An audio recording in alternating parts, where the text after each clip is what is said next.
Have you ever noticed how often your mind pulls you into the past or future and away from the moment you're actually living? Maybe your mind jumps to worries about tomorrow's meeting or replays something you said last week. Welcome to Quieting Anxiety. I'm Dr. Monica Frank. Today we're exploring how mindfulness fits into cognitive behavioral therapy, CBT, for managing anxiety. When you're anxious, you're typically focused on the past or future, and that's how mindfulness can help by staying more focused on the present. We'll talk about that further in a moment, but let's begin by grounding with a brief relaxation exercise.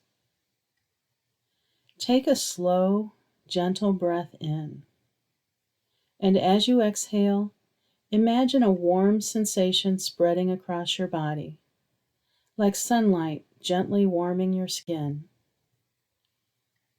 Now focus on your right hand. Say to yourself, "My right hand is warm and heavy." Notice the subtle sensation of weight and warmth. Now shift your attention to your left hand. "My left hand is warm and heavy." Let that warmth spread through both arms and down into your shoulders. With each breath, feel your body growing more calm and supported.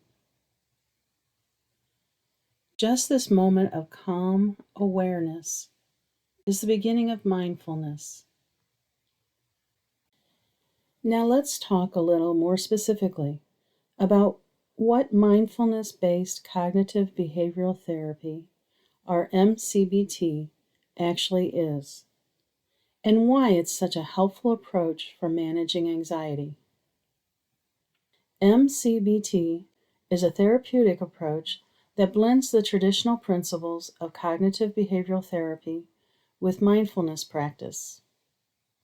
So, in addition to identifying and challenging unhelpful thoughts, you're also learning how to notice those thoughts without immediately reacting to them. That can be incredibly powerful, especially when you're dealing with anxiety.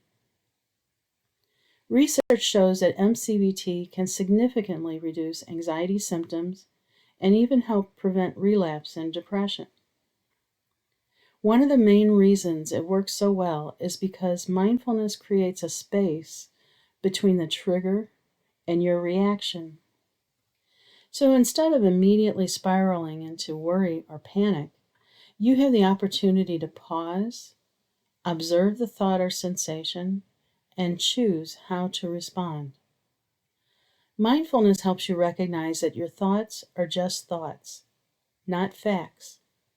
When you're able to step back and say, "Oh, there's that anxious thought again," instead of, "This thought must mean something terrible is happening," it reduces that emotional charge. It takes away the power those thoughts have over you.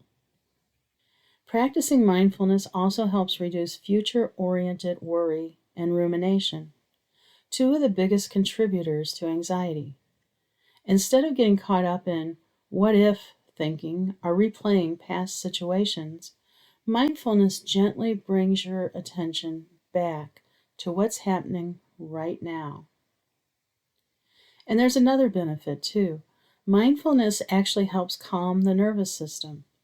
By shifting your focus away from threat-based thinking and into present moment awareness, you support a more balanced physiological state.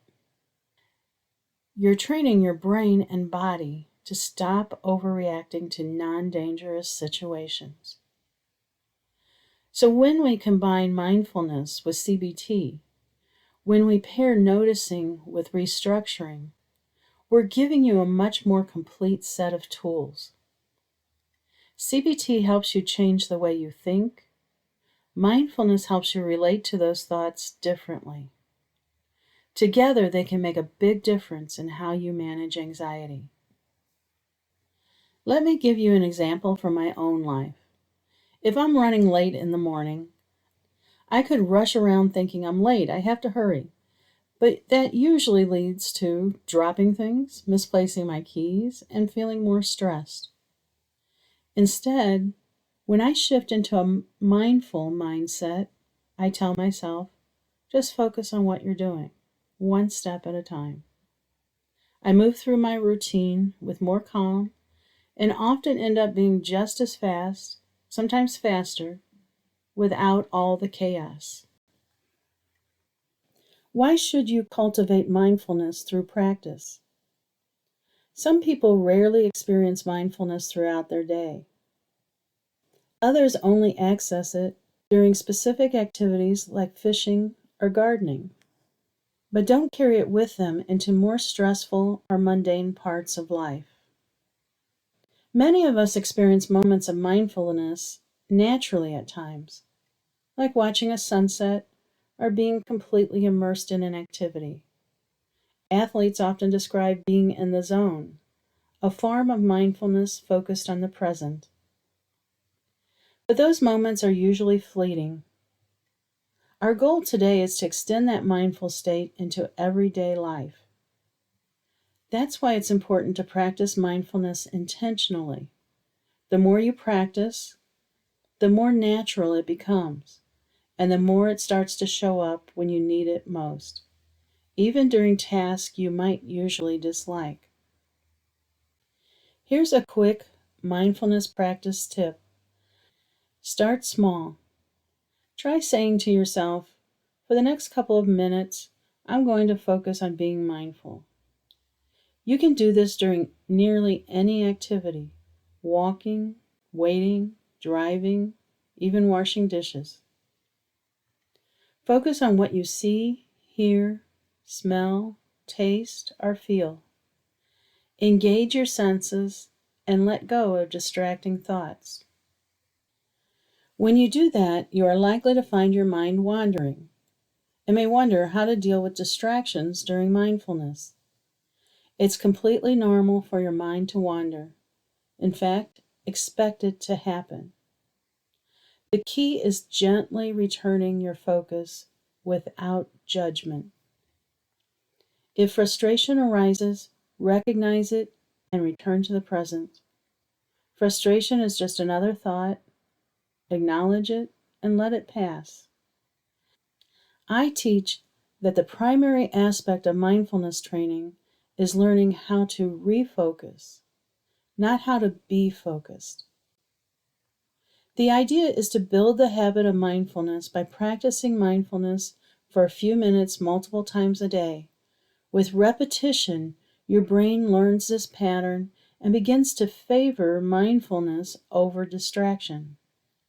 It's not about being perfect, it's about building a habit that supports your well-being. Let's clear up a few common misconceptions about what mindfulness is and what it isn't. Mindfulness isn't zoning out or falling asleep. It's not about avoiding certain thoughts or emotions. It doesn't aim to create only pleasant experiences. It's about awareness, returning your focus to the present moment without judgment. Mindfulness means allowing all experiences to be pleasant, unpleasant, or neutral. As I've mentioned before, the more you learn to tolerate discomfort, the anxiety will tend to lessen. In our culture, we're often taught that life should be easy or comfortable, but that belief leads to poor coping and unrealistic expectations. Mindfulness teaches us to sit with discomfort without judgment. It shows us that we can survive difficult emotions or physical sensations without needing to escape or avoid them. Mindfulness complements CBT by helping shift how we think about comfort, stress, and control. It builds emotional resilience and reduces reactivity. For example, let's say it's a hot day. You could think, This is miserable. Or you could mindfully observe the heat without judgment. Notice the sensation, the sweat, the warmth. Just allow it to be. It may seem unbelievable, but that shift in perception can dramatically reduce suffering. That's why I provide the daily mindfulness practice audios to help you learn how to create this focus. Also, mindfulness is helpful beyond anxiety. It can support people dealing with chronic pain, improve emotional regulation, and enhance overall well-being.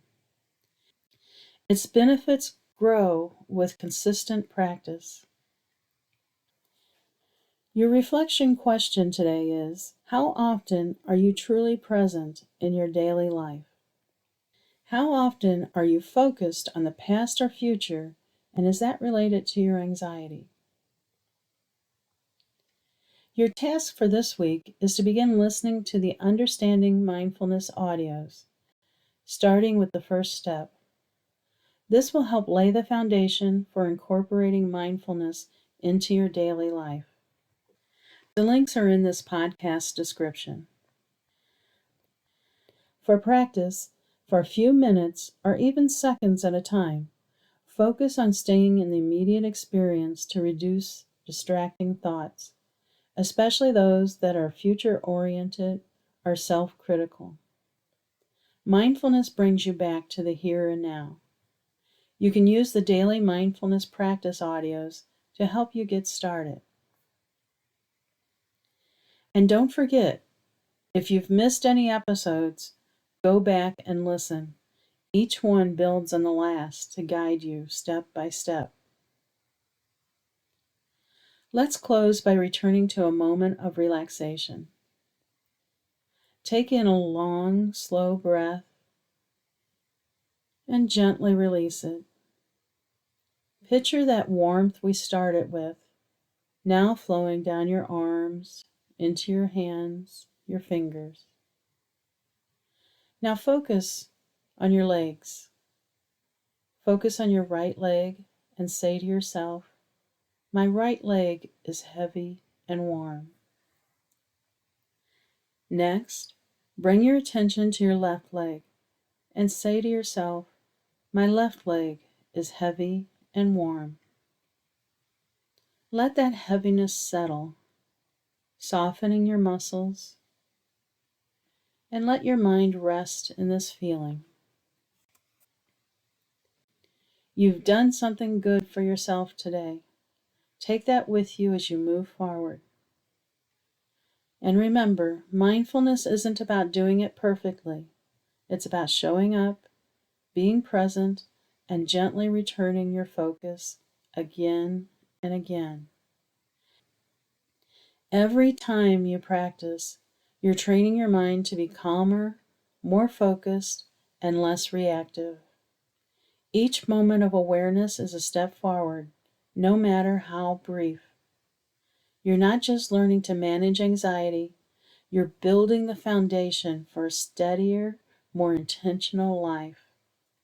You are making progress, even if it doesn't always feel like it. You are growing in ways that matter. Above all, trust this process because it's leading you toward greater strength, greater peace, and a deeper understanding of yourself. Until next time, keep practicing, keep breathing, and keep moving forward.